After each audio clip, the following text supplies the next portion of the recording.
Hi everyone. So today let's discuss about the ramus of the mandible.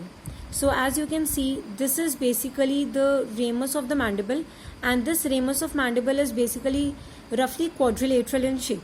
Okay. Now coming to its parts, see it has two surfaces. The lateral surface and the medial surface.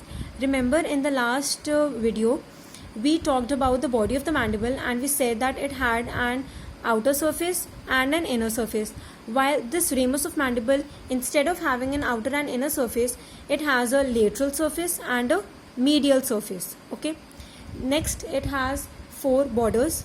This is the upper border, this is the upper border, the lower border, the anterior border and the posterior border.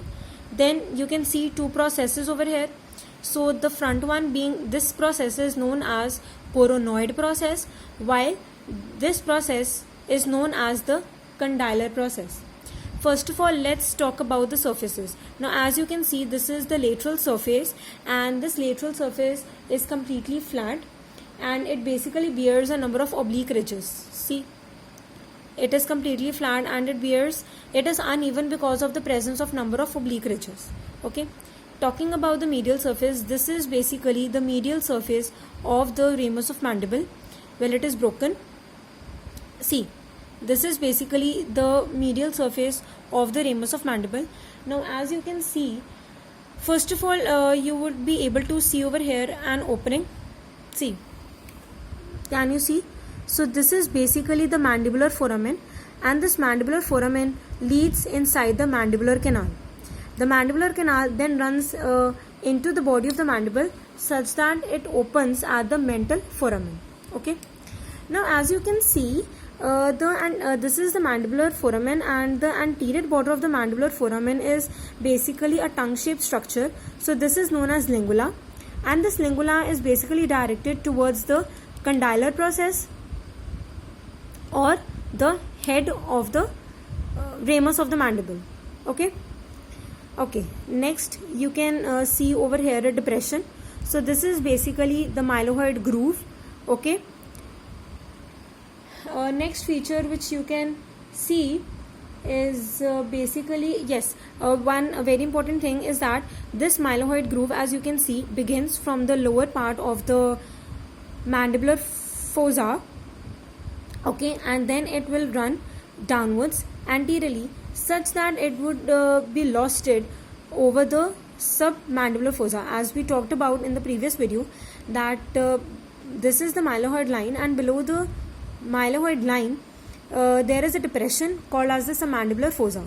So this mylohyoid groove, remember this is mylohyoid line and this is groove, as you can clearly see that this is a depressed area, so this would be termed as groove. So this groove basically runs downwards, okay, such that it gets lost over the submandibular fossa. Okay. Now coming to the two processes, the first process which you can see is basically a coronoid process, and as you can see it is completely flattened, right? It is flattened, then it is triangular, then it projects from the upper part of the ramus of mandible. Basically it projects from the anterosuperior part of the ramus of mandible. Now see, this is the anterior part, so it projects from the anterosuperior part of the ramus of mandible. Okay. Now coming to its shape, as already mentioned, it is triangular. It has two borders, the anterior and the posterior border. Now see, this anterior border is basically continuous with the anterior border of the ramus of mandible, and this then anterior border of ramus of mandible is continuous with the oblique line. This is the posterior border which forms the mandibular notch. See, this is the mandibular notch, while this is the mandibular foramen. Okay. Now second process. Now this process which you can see is basically the condyloid process. Now as you can see, it is also an upward projection from the ramus of mandible, but basically from the posterior superior part of the ramus of mandible. Now see, this is the ramus and this is its posterior part. So it is an upward extension from the posterior superior part of the ramus of mandible. Okay. Now as you can see, the two processes as you can see, the two condyloid processes, that their upper end has been expanded from side to side.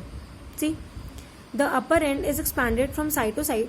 So this is basically termed as the head of the coronoid process, while this comparatively thinned out portion, which you can see, this is the neck of the process, and on this is the neck of the process, and this is the anterior surface of the neck of the process. Now this on this anterior surface of the neck of the condyloid process, you can see a depression. See over here, you can see a depression. See, I guess now it's completely visible to you. So this depression is termed as pterygoid fovea. Okay. We missed on to discussing about the borders of the ramus of mandible. So as I told you, this is the upper border of the ramus of mandible, and as you can see, it is basically curved and forms the mandibular notch. So this is the upper border forming the mandibular notch. The anterior border is thin, because as you can see, it is very thin, while this posterior border is very thick. The lower border, this is the lower border, and as you can see, it is basically the backward continuation of the base of the body of mandible. This was the body of mandible, this is the base, and the base continues backward to form the lower border of the ramus of mandible. Now this lower border unites with this posterior border, forming the angle of mandible. So this is basically the angle of mandible. Okay, so these were the features about the ramus of mandible. So if you liked my video, so press on the like button. Also do subscribe to my channel and hit on the bell icon for latest updates and notifications. Thank you.